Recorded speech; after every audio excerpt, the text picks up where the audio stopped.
Magandang araw sa lahat. So this is Kuya Barbero TV po. Muli tayong nagbabalik sa pagre-reaction dahil meron na po tayong mga panahon o oras para makapag-react po ulit sa mga video, lalong-lalo na ni Kalinga Prab. So bago natin simulan ng video na ito, guys, gusto ko po munang pasalamatan lahat ng nasa Team Kalingap, lalong-lalo na kila Kuya Bal Santos Matubang, Ate Edna, at syempre Kalinga Prab, Ma'am Jack Tapia, at kay Baby Rabay. Nagpapasalamat tayo sa pamilya na yan dahil kung wala yung mga yan, wala rin tayong YouTube channel sa ngayon. Kaya thank you so much po sa inyong lahat sa mga video na nakakapag-react po tayo. So more appreciation po sa bagay na ito. At syempre guys, pag-usapan natin yung mainit-init na sinabi ni Kalinga Prab dun sa kanyang bagong account, yung kanyang Rab Matubang. Ito yung pangatlong account niya. Meron lang mga bagay na pwede nating mapag-usapan dun sa video na yon. At kung meron kayong naiisip na dahilan kung bakit nagawa si Kalinga Prab ng panibagong channel, ay pwede nyo pong i-komento dito. Pwede nyo pong sabihin at pag-usapan din po natin dahil Kuya Barbero po ay handa pong makinig at pag-usapan yung mga bagay-bagay. So, panoorin muna natin guys yung video, tapos saka natin bigyan ng reaksyon o ng maiksing ko. Lalo na napakabilis ng oras. Mabuti na lang, nagawa ko rin sa wakas. Ay ilan pa lang. Kaya ito'y gagawin namin madalas, lalo na ang mga ganitong nature trip with the family. Naisipan mo? Ang meron Hindi, actually, mga kalingap, ginawa ko rin tong isang channel na to. Kasi, di ba ang personal channel ko talaga ng una is yung Rab Matubang Vlogs, na ngayon ay Kalingap Tahanan na. Kasi, pinaubaya ko na lang din yun sa mga scholars natin, yung kikitain nun sa mga scholars, staff, yan. Yung mga nandun, yung mga staff natin doon. Kumbaga, doon ko rin naman kinukuha yung pampasahod sa kanila. And at the same time, nagpa-vlog sila, yung kinikita natin doon, pinantutulong naman natin sa mga scholars natin, yung mga nandun. Kaya ayun, naisip ko, tagal na rin naman ako sa Kalingap, sa charity, matagal na rin ako sa natin, sa pagtulong. So, ayun, gusto ko namang kumbaga, gusto kong mag-ipon ng memories with my family kasi syempre ito lumalaki, wala akong masyadong moment sa kanila na kagaya ng mga ganito, palagi akong nasa labas. Uwi man ako, pagod na, gabi na kasi may time kami tuwing gabi pero pagod na, matulog na lang, minsan yung mga bata tulog na, parang may something na kulang sa akin, parang may kulang, parang kulang yung pala, ito na nga yun, kulang yung time ko sa kanila. And ito yung naisipan ko, gusto ko rin i-record yung mga, kasi yung mga recorded memories ko sa pag-charity lang naman, di ba? Yung mga vlog natin, pero ngayon gusto ko rin i-record yung memories namin with Rabay, Jack, and syempre Jack.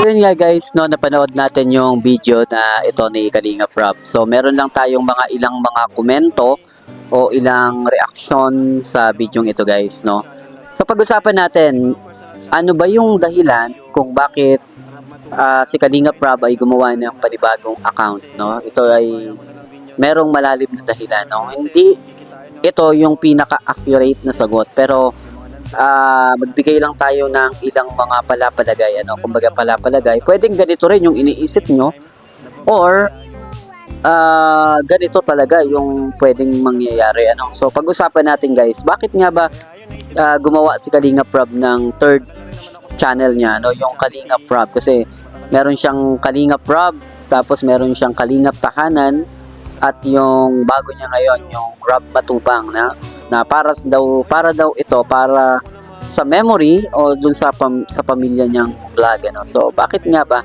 So merong ilang dahilan guys na naiisip natin o may maaring pumasok sa isip natin.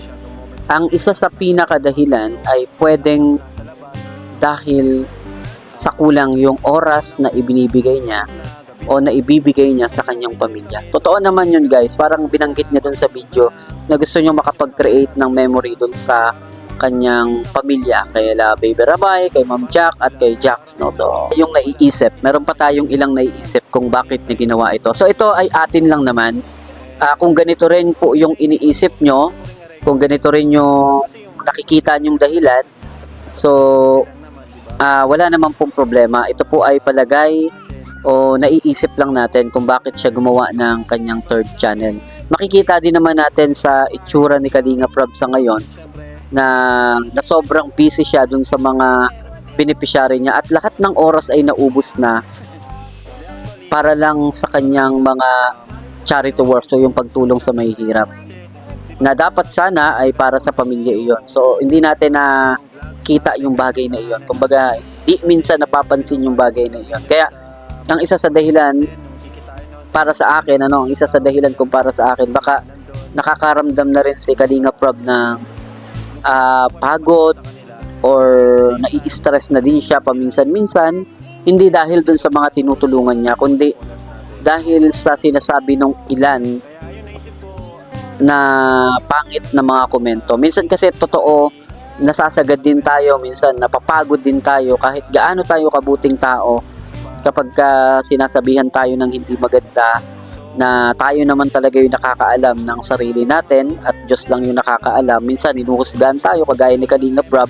Maraming struggle yung dumaan sa kanya, maraming mga hindi magandang komento yung nagdaan sa kanya netong mga nakaraan, pambabash, pambabalahura, at minsan yung mga away ng iba't ibang mga content creator na dapat sana ay hindi na siya nasasangkot doon, pero ang nangyayari minsan nadadama yung kanyang pangalan dahil sa ibang mga nagko-content, ano. So wala naman tayong pinapangalanan, pero possible na nai-stress na rin po si Kalinga Prab dahil sa mga away o mga gulo or sa mga sinasabi ng marami na hindi maganda kay Kalinga Prab, na kahit alam naman natin na talagang ang Kalinga Prab ay matulungin, mabait at mapagmalasakit sa mga tao. Kaya may mga times talaga nasasagad din tayo. Baka isa rin ito sa dahilan kung bakit gumawa si Kalinga Prab ng third channel, ay baka dumating yung time na iwanan niya na rin, or hindi naman totally iiwan na para bang wala na siyang malasakit dun sa mga beneficiary, or yung tipong maglaylo or mag-focus naman sa pamilya para naman makita ng mga tao yung kanyang araw-araw na ginagawa tungkol sa pamilya niya. Ang style na nakikita natin kay Kalinga Prab ay parang gusto niyang gayahin yung Gio Ong family. So, kung kayo po ay nanonood ng mga vlog ni Gio Ong, si Gio Ong po ay nakapokus lang po sa kanyang daily activity at sa kanyang pamilya. Kumbaga, nagpa-vlog sila kung ano yung ginagawa nila araw-araw, normal na routine.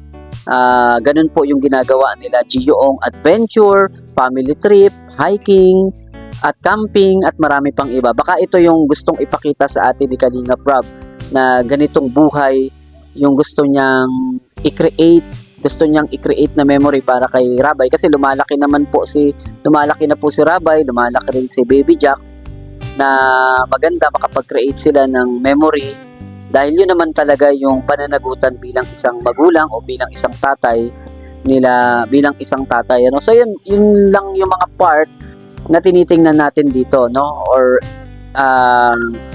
pero sana guys, no, sana wag nang maidamay pa si Kalinga Prab dun sa mga problema paminsan-minsan. Minsan kasi nababasa natin, napapanood natin, may mga ilang content creator na nagtatalo-talo, nag-aaway. So, which is nasasaktan din itong si Kalinga Prab kapag nakikita niya na yung community niya na binild niya ng matagal kasama yung kanyang magulang na maayos, maganda, pero ngayon sinisira lang ng iba. So, sana wag naman tayong dumating sa point na idamay natin yung pangalan ni Kalinga Prab sa mga paninira or sa mga reklamo na dapat sana hindi na natin ginagawa yung mga bagay na yun. So, be mature tayo guys, no? Maging positibo lang tayo araw-araw. Huwag pakipag-away at huwag idama yung ibang tao dun sa mga away-away para hindi maka-apekto dun sa tao na wala namang ginagawa. So, yun lang guys, no? Ito lang yung nakikita ni Kuya Barbero TV. Kung ano po yung mga nakita nyo, pwede nyo pong i-comment dito sa baba or pwede nyo i-komento nga para mapag-usapan po natin. So, yung mga hindi pa po nakaka-like sa ating YouTube channel, pakisuyo po na paki-like and share na rin po ng ating YouTube channel at huwag kalimutan na i-subscribe na rin po. So, thank you so much and bye-bye po sa inyong lahat.